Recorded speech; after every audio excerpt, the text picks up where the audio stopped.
Meus amados, é uma alegria muito grande estarmos aqui esta noite, para nós compartilharmos um pouco mais da palavra de Deus, com cada pessoa presente aqui. Sabe, a palavra fala que aquele que almeja a obra, aquele que almeja falar do Senhor, excelente obra almeja. Excelente obra almeja. Aquele que deseja fazer a obra de Deus, excelente obra ele almeja. Ou seja, o melhor lugar do mundo é aos pés do Salvador. O melhor lugar do mundo é anunciar as boas novas. Sabe, meu querido, nós não podemos jamais entender que o melhor lugar do mundo é aos pés da cruz. O melhor lugar do mundo é estarmos na casa do Senhor. Amém? E eu faço todas as vezes que eu vou pregar em alguma igreja, eu estou sempre pregando em diversas igrejas, e toda vez vem ao meu coração palavras que eu ouvi de um professor meu, professor que ele lecionava em diversas universidades, uma pessoa muito capacitada, possuía diversos cursos superiores, diversos cursos em doutorados, e ele, um dia ele disse: olha, Helder, eu já fui paraninfo de diversas turmas, mas todas as vezes que eu vou pregar na igreja, sabe, eu sinto um tremor muito grande, eu sinto uma sensação muito especial, muito diferente daquela quando eu vou fazer palestras, quando eu vou dirigir convenções. Sabe por quê? É porque o poder de Deus nos constrange, amém? O poder de Deus mexe conosco. O poder de Deus é algo tremendo que faz eu e você tremer diante dele. Deus é um Deus de poder. E esse Deus essa noite está aqui e quer tratar tete a tete com você, quer falar ao seu coração. Deus quer segredar ao seu ouvido esta noite, ou seja, contar segredos especiais dele para mim e para você, amém? Fique de pé, abra a palavra de Deus no livro de Mateus capítulo 7, versículo 24.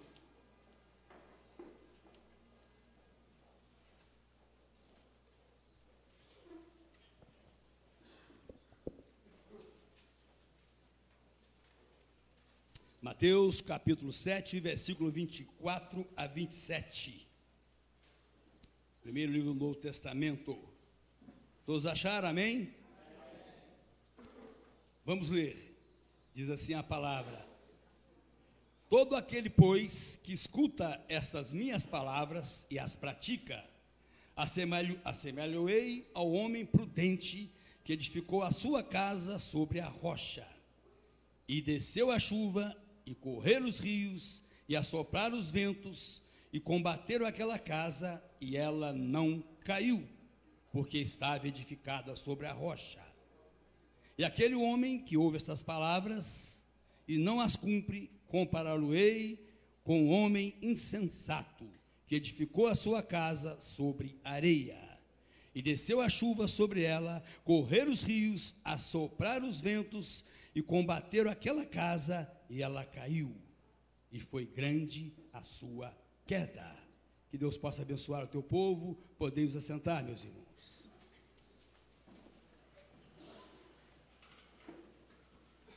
Meus amados, esse texto que acabamos de ler é uma porção da Bíblia. Como toda a Bíblia, essa porção é uma porção tremenda. Jesus falando ao seu povo através de parábolas. Era muito costumeiro Jesus ensinar o teu povo através de parábolas. E aqui é um texto onde Jesus usa esta parábola para ensinar ao teu povo, para despertar os discípulos. Mas a palavra de Deus ela é tão eficaz que o que foi escrito lá há milhões de anos, com a unção do Espírito Santo, serve para mim e para você esta noite aqui, amém? A palavra do Senhor é viva, ela é eficaz, porque ela foi inspirada pelo Espírito Santo de Deus. O Espírito Santo de Deus é o mesmo ontem, hoje e sempre, amém? E esse texto que nós vemos é algo que mexe muito comigo. Esse texto nós vemos uma situação muito diferente. O texto fala de dois homens, duas casas, 2 homens, 2 casas, 2 resultados numa única situação. Olha que algo tremendo. 2 homens, 2 casas, 2 resultados em uma única situação. Sabe, o texto fala que o primeiro homem que a Bíblia relata como sendo um homem sensato, um homem que edificou a sua casa sobre a rocha, um homem que inicia a sua casa sobre o fundamento, sobre uma rocha, sobre um alicerce, sobre uma fundação. Este é o homem chamado sensato. E fala depois de um outro homem, chamado de imprudente ou de insensato, um homem que edifica a sua casa sobre uma duna, sobre talvez areia, sobre um lugar, ó Pai, que eles edificaram sem uma fundação. 2 homens com 2 decisões diferentes. 2 homens fazendo com o mesmo objetivo. Analise bem, meus amados. 2 homens com o mesmo objetivo. Qual era o objetivo? Construir casas. E cada um construiu uma casa de maneira diferente. Um edifica sobre a rocha, o outro edifica sobre areia. 2 homens, um único objetivo, 2 casas, 2 resultados. A casa do primeiro homem sobreveio o vento, sobreveio as tempestades sobre ela, e aquela casa permaneceu estável. Talvez com alguma avaria, o texto não nos fala.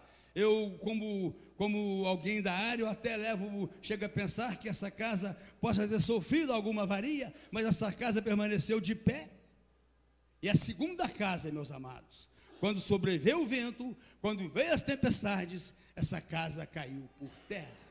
E essa casa caiu por terra, e o vento a levou, e fala que foi grande a queda desta casa. Mas pastor, por que estamos falando sobre edificações, sobre casas?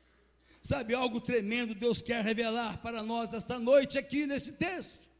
Sabe, meus queridos, tempestade vem sobre casa edificada na rocha, tempestade vem sobre casa edificada sobre areia, tempestade vem sobre justo, tempestade vem sobre injusto, tempestade vem sobre a vida do crente, tempestade acontece na vida do não crente. Sabe, nós vivemos num mundo hoje onde nós estamos sujeitos a tantas tempestades, são tantas tempestades. Vivemos hoje no mundo abalado por tempestades mais diversas, tempestades financeiras, tempestades são crises, crise global, crise pessoal. Hoje, através dos noticiários, internets, nós somos constantemente bombardeados com todos os tipos de notícias. Nós vemos hoje o nosso mundo está um mundo doente.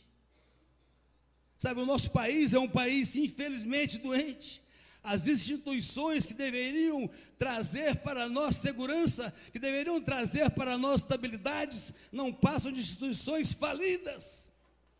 Os governantes que estão lá em cima, que deveriam legislar para beneficiar o teu povo, simplesmente eles vão legislar em causa própria, buscando o seu bel prazer, buscando justamente os seus interesses próprios.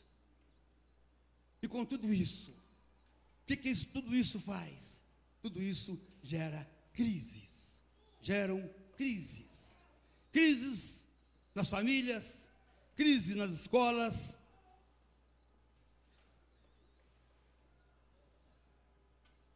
Preguei de manhã, estou um pouco sem voz. Crise nas escolas, crise nas instituições, crise nos lares. Mas sabe, meu amado, minha amada, eu quero dizer para você esta noite, que nós temos que esperar o inesperado e preparar para o imprevisto. Sabe, crise pode acontecer comigo e com você a qualquer momento. Crise, dificuldades pode acontecer comigo e com você a qualquer momento. Eu levo você a pensar e faço algumas perguntas para você e para mim esta noite aqui. O que seria de você se amanhã, quando você chegasse no seu emprego, passasse lá no relógio onde você coloca a sua digital ou seu cartão de ponto, e lá o seu cartão de ponto não estivesse mais, ou esperasse uma carta de demissão?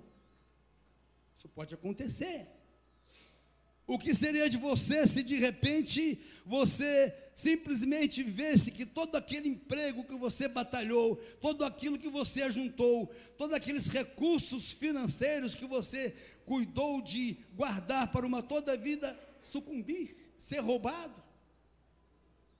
Isso pode acontecer.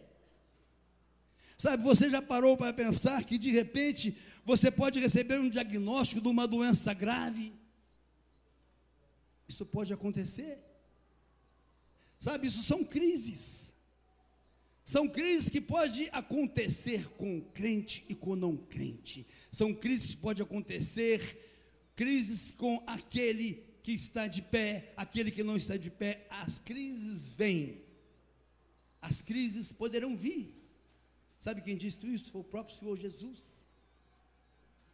Ele disse: olha, meu povo, no mundo tereis aflições, tereis crises, mas tende bom ânimo, porque eu venci o mundo, e eu estarei com vocês em meio às crises, amém?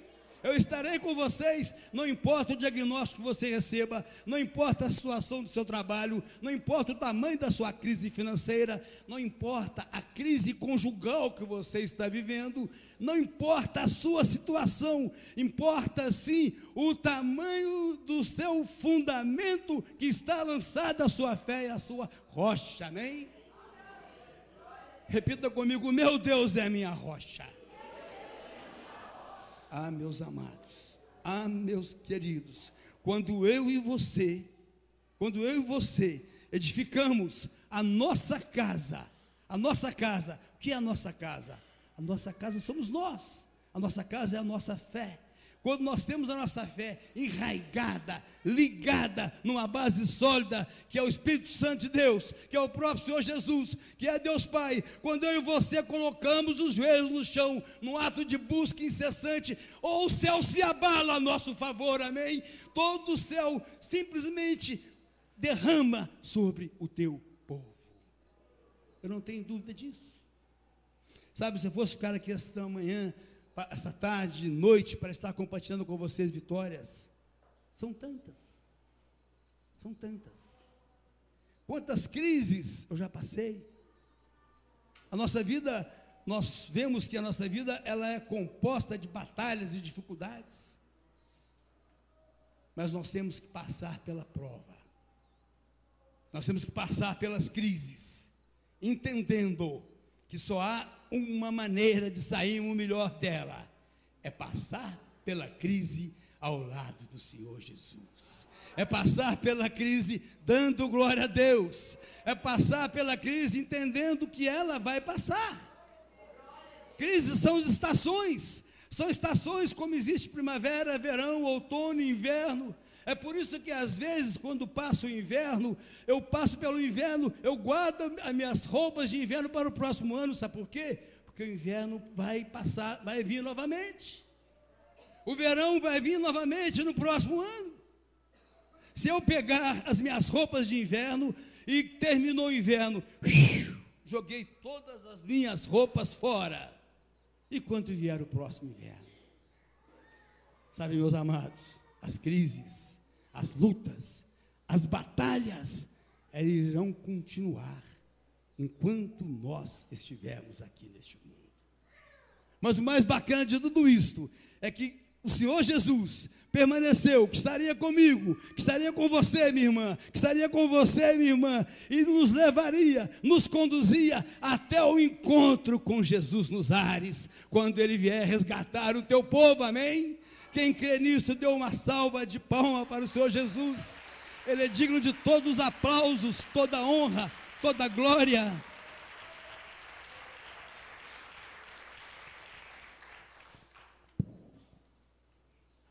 Sabe, meus amados, Deus deixou ferramentas tremendas para que eu e você possa atravessar a crise. Se eu atravessar a crise usando essas ferramentas, usando as ferramentas que Deus deixou, são ferramentas poderosas, sabe, são ferramentas vivas que nos sustentarão em meio às dificuldades. A Bíblia É uma ferramenta tremenda que eu e você temos que usar em meio às crises. A oração é uma ferramenta poderosa que eu e você temos que usar em meio às crises. O louvor, os joelhos no chão, sabe, o convívio com os irmãos. Em meio às crises nós temos que procurar estar no seio da igreja, estar no meio do povo de Deus. E você não precisa ficar desapontado se em meio às suas crises você achar alguém para te jogar para baixo. É comum. É comum. A Bíblia fala de um camarada que se chamava Jó. Jó que vivia na terra de Uz. A palavra fala que Jó era um homem temente a Deus, que constantemente se desviava do mal. E a crise sobrevém sobre Jó.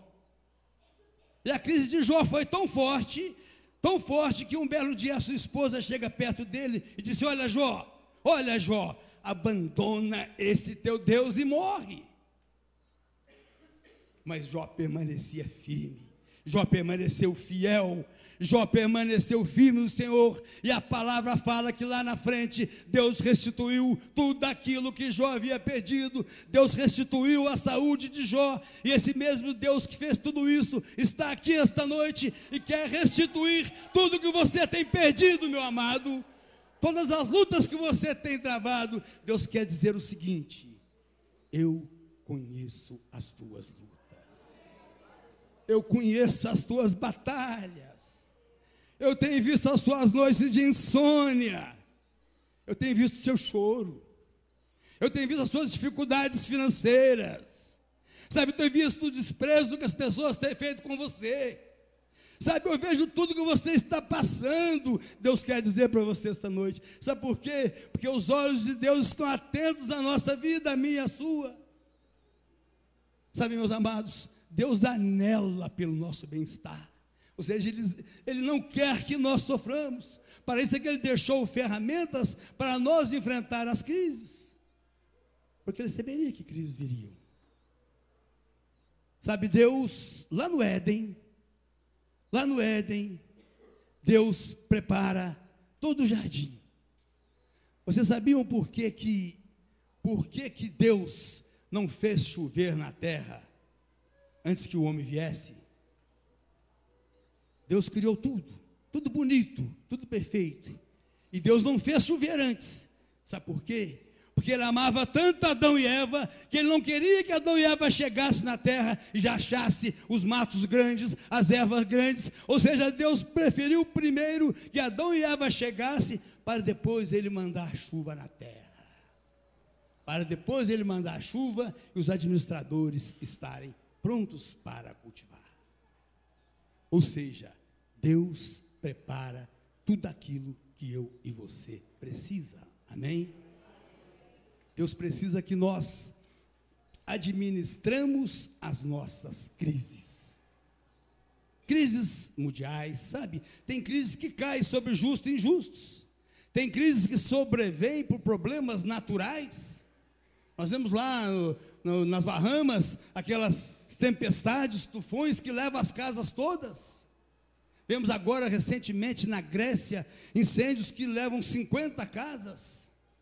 Tivemos há pouco tempo aquele tsunami no Japão que destruiu tudo. Isso são crises, são catástrofes. Mas sabe, tem crises interiores que têm matado o povo de Deus. Sabe, eu e você muitas vezes passamos por crises interiores, batalhas espirituais, que nós às vezes não conseguimos ficar em paz. E Jesus disse: olha, eu vim para que tenham paz, eu vim para que tenham vida, eu vim para que tenham vida e vida abundância. Eu quero, meu querido, minha amada, que você passe pela prova em paz. É difícil? É difícil. É possível? É possível sim. É possível sim. As crises estão aí. Olha a situação do nosso Brasil. Quantos desempregados? Quantas lutas? Escolas em dificuldades, policiais sem receberem, assaltos, criminalidades, problemas. problemas de toda a ordem. Mas sabe de uma coisa? Deus não perdeu o controle da situação. Deus continua e estará sempre no controle da minha e da sua vida. Porém, muitas vezes Ele permite que tais situações aconteçam para que o povo pare e pense que não dá para viver sem Jesus, que não dá para viver sem entender os planos de Deus para mim e para a sua vida, minha irmã. Repita comigo: o problema é espiritual. O problema, meus amados, não existe outro, é espiritual. Não dá para vivermos aqui na terra sem ligar o material ao espiritual. Os meus bens materiais, eles têm que ser concedidos por Deus. Eu tenho que ser agradecido por Ele para que haja prosperidade, para que haja alegria, para que haja realmente abundância em minha casa. Ou seja, nós não podemos separar o material do espiritual. Estão entendendo a palavra? Não tem como. Não tem como. Mas sabe, meus queridos, Deus, o Senhor Jesus fala de algo tremendo, que nós podemos vencer as crises. Mas para vencer a crise, nós não temos que ser religioso. Mas como assim, pastor? Sabe, nós não temos que ser religioso. O religioso quer que Deus simplesmente seja um Deus como a lâmpada de Aladim, que eu simplesmente deslizo os dedos e as coisas acontecem. Não é assim. Sabe, o religioso é aquele que dobra o joelho no chão e quer que a coisa aconteça. Não. O reino de Deus, ele é conquistado, é com sacrifício, é com batalha. Sabe, se nós formos compartilhar a história do povo de Deus, todo tempo foi batalha. Não foi fácil para ninguém. Não foi fácil o nascimento do próprio Senhor Jesus. Ele não achou nem sequer uma hospedaria para ele, um hotel. Mas mesmo assim, tudo se cumpriu. Sabe por quê? Porque Deus continua e continuará estando no controle de tudo. Este é o nosso Deus. Este é o nosso Deus que escolheu a cor dos seus olhos. É Deus que escolheu a cor do seu cabelo. É Deus que escolheu as minhas digitais. Gente, isso é algo tremendo. Você precisa parar aí para pensar que eu e você, nós somos o único para Deus. O único. Não existe ninguém igual a mim para Deus. É por isso que eu posso chegar diante dele e o chamá-lo de Pai. Pai, Pai, Pai, está difícil. Pai, está custoso. Pai, as batalhas são grandes demais. Pai, está difícil. Tudo isso você pode falar para o seu pai. Mas você nunca pode dizer para o seu pai o seguinte: Pai, Pai, acabou. Pai, cheguei no fim do poço. Pai, não dá mais. Não, isso é um homem sensato que fala. Sabe o homem prudente? Aquele que fala assim: olha, está difícil, mas Deus está no controle. Está difícil, mas vai passar. Eu estou devendo, mas eu vou pagar. Eu estou doente, mas eu vou ser curado. Meu marido me trata mal, mas Deus vai tratar com ele. O meu filho está rebelde, mas eu ainda vou ver meu filho na minha casa. Meu filho ainda vai louvar a Deus na igreja. Amém? Sabe, é desta forma que nós temos que viver. Nós somos pessoas de dores. Meus amados, se eu for compartilhar com vocês aqui, nos meus quase 60 anos, quanta batalha. Eu sou filho de uma família de 21 irmãos. Cresci num lar onde meu pai era muito violento. Mas graças a Deus, um dia eu conheci o impressionante, infinito, insondável amor de Deus. E ele passou a me chamar pelo seu nome: vem cá, Helder, eu quero tratar com você, eu quero sarar as suas feridas, eu quero curar as suas dores. E é assim com Deus. Quantas batalhas eu já passei. Logo nos meus 17, 18 anos, fui embora para São Paulo. Sabe para quê? Para procurar emprego. Peguei uma das piores crises do Brasil, 77, 78. Todas as fábricas que eu chegava, as portas diziam assim: não há vaga, a favor não insistir. Eu ia para outra fábrica: não há vaga, a favor não insistir. Não há vaga, a favor não insistir. E as portas sempre estiveram fechadas. Mas no tempo certo de Deus, Deus não abriu porta para mim, Deus escancarou as portas. Deus fez as portas todas se abrirem, como fez para Pedro, quando ele estava preso lá nas cadeias. Veio um anjo, tocou-lhe na altura da ilharga, e quando Pedro viu, as portas se abriram automaticamente, diz a palavra de Deus. Sabe, gente, viver para Deus é algo tremendo. Viver para Deus, sabe o quê? É conhecer o poder de Deus em meio às dificuldades. Nos caminhos desta vida, repita comigo, nos caminhos desta vida, às vezes vou sofrer, mas é nas dificuldades que eu conheço o poder. Dê uma salva de palmas para Jesus, que Ele é digno de todo louvor, toda adoração. Ele está presente aqui comigo e com você. Sabe, meus irmãos, Jesus disse o seguinte: eu vou deixar uma ferramenta preciosa para você enfrentar as suas crises. Sabe, povo de São João do Rei, sabe, igreja Portas Abertas, eu vou deixar para vocês uma ferramenta preciosa para você enfrentar as crises. Ele disse: olha, para você enfrentar as crises, você e eu precisamos nos tornar um cidadão do reino. Um cidadão do reino. O que é o cidadão do reino? O cidadão do reino é aquele que tem as chaves, que tem a chave. E o que é a chave? Está aqui, amados, uma chave. E Deus disse o seguinte, Jesus disse o seguinte: olha, você vai se tornar o cidadão do reino e vencer qualquer crise. Sabe por quê? Porque eu te darei a chave do céu, amém? Eu te darei a chave do céu. E o Senhor esta noite aqui quer entregar a chave do céu para nós esta noite. Existe muita chave por aí que está guardada, que está precisando ser lubrificada para que as portas se abram. Portas de restauração, portas de emprego, portas de paz, portas que estão fechadas há muito tempo. Esta noite você precisa pegar a chave que você irá receber e fazer uso dela, amém? Faça uso da chave.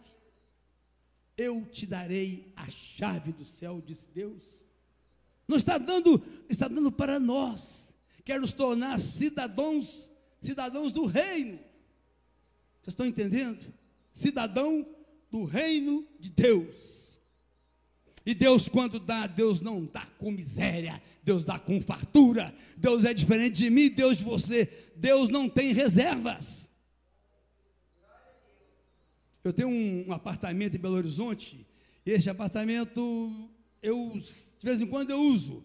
Ultimamente estou usando mais, porque a minha esposa faz um tratamento lá quase todo final de semana. Eu tenho usado mais esse apartamento. Mas esse apartamento também nós usamos para emprestar para amigos. Os meus filhos emprestam para um amigo, para outro. E quando nós emprestamos, nós entregamos a chave para eles. E quando eles vão entrar no prédio, o porteiro não o conhece. Às vezes o porteiro quer barrar a entrada deles, mas eles têm a chave. Eles passam pela porta do prédio, vão entrando, passam pela portaria, pegam o elevador, sobe para o prédio, abre o apartamento, entra dentro. Por quê? Porque eu passei as chaves para ele. E Deus quer entregar a chave para você também esta noite, para que tudo que está fechado em sua vida se abra, em nome de Jesus. Sabe, meu amado, e quando eu entrego a chave para as pessoas que às vezes frequentam lá, eu estava um pouco preocupado, eu tenho alguns objetos, eu chego a pensar assim: olha, eu vou emprestar o apartamento, mas talvez deixar o meu quarto fechado. Pensei, ainda não fiz, mas confesso que já pensei nisso algumas vezes. Isso me fez também lembrar do meu pai. Meu pai, quando a gente era moço, Meu pai nunca entregou a chave de casa para os filhos. Lá ele ficava acordado até 10, 10 e meia, 11, 11 e meia, que era o tempo que a gente chegava em casa. É diferente, né, dessa galera de hoje. Hoje, 11 horas estão saindo com abraço. E nós, 11 horas, já estávamos em casa. A turma da minha idade era assim.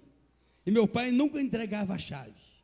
E eu pensei, às vezes, em segurar alguma chave. Mas eu quero dizer para você esta noite aqui, que Jesus não entrega a chave, Ele entrega as chaves. As chaves, ou seja, todas as chaves que abrem todas as portas. Por quê? Porque com Ele não existe reserva em relação a nós. Não existe reserva. E a partir do momento que eu e você estamos de posse das chaves, nós podemos ter vitória, prosperar em meio às crises. Quem crê nisso, dê uma salva de palmas para Jesus. Eu creio, eu creio, eu creio, eu creio, eu creio. E você de posse das chaves, meu irmão, sabe, não vai ter porta que vai ficar fechada para você. Mas eu quero dizer para você também, você não deve fechar a porta para ninguém. Não existe coisa pior quando as pessoas fecham a porta para a gente. Se você tem fechado a porta para alguém, que esta noite você possa pensar sobre isso. Que as portas possam ser abertas. Portas de reconciliação, portas de reencontro, portas que sejam abertas para que a paz volte a reinar. Sabe, as portas não podem ficar fechadas. Porque onde as portas estão fechadas, não existe controle. Sabe, não existe entrada, fica tudo bloqueado. Não existe revelação do poder de Deus onde as portas estão fechadas. E quando nós temos a chave, nós podemos desfrutar de prosperidade, de batalha em meio às crises. Sabe, a Bíblia fala de um camarada que se chamava José. José do Egito, filho de Jacó. José pôde experimentar tudo isso, tudo. Que Deus tremendo. José, quando pequeno, era o predileto de Jacó, o filho amado de Jacó. Mas pelo fato dele ser o filho amado de Jacó, sobreveio na vida dele crise. Que tipo de crise? Os irmãos invejavam José. E pelo fato dos irmãos invejarem José, José passava a viver crise.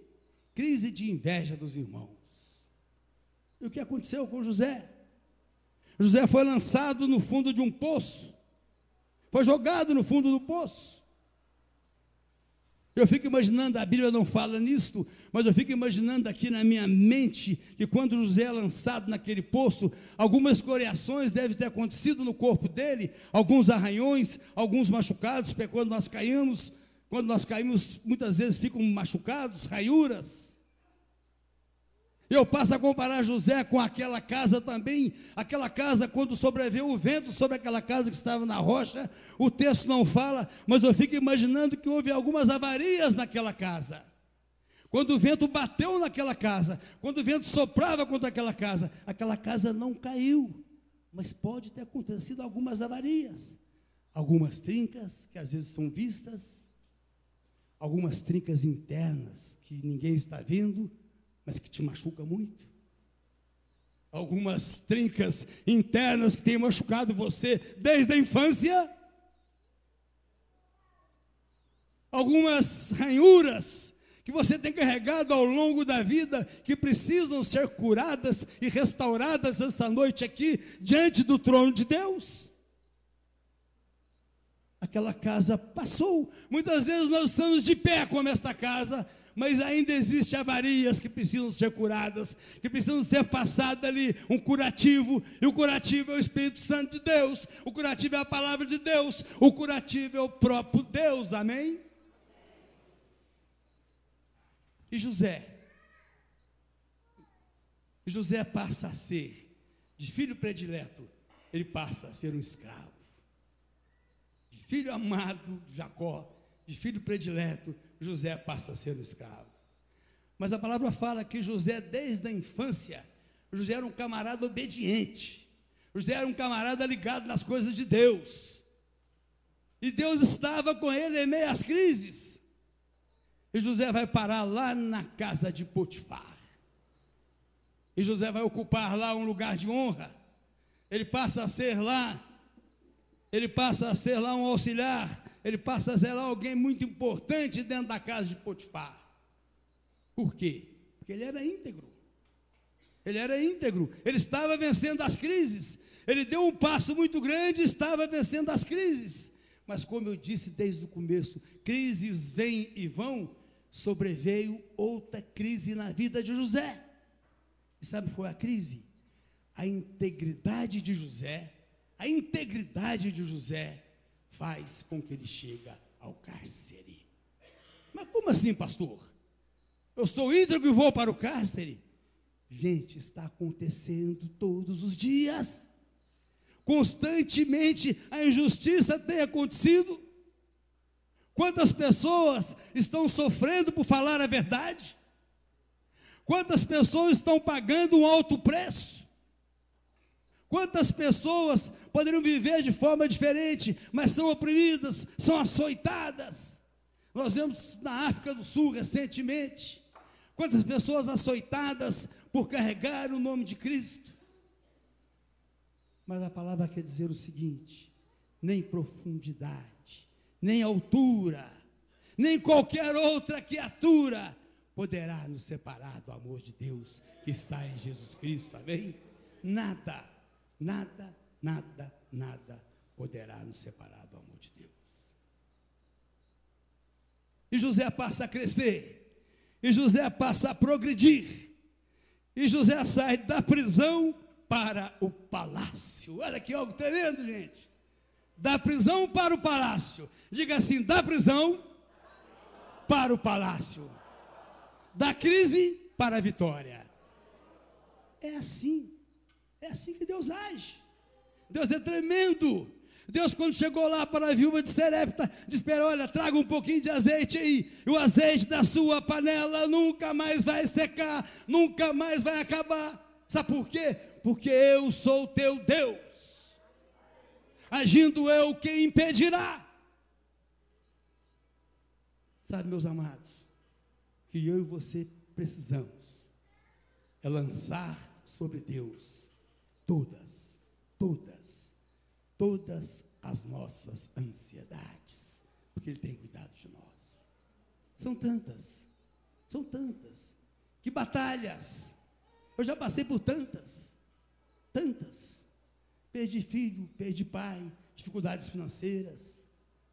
Agora, recentemente, nesse último ano, lá na minha empresa, nós passamos por 300 rescisões, 300 demissões. Por quê?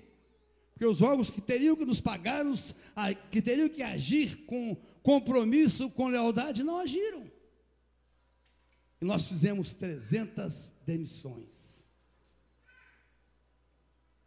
Usamos de critérios, alguns critérios para demiti-los. Primeiro, talvez, aquele que não tinha compromisso com a empresa. Depois, os solteiros. Depois, aqueles que tinham menos filhos. Critérios que nós usamos para que as pessoas sofressem menos.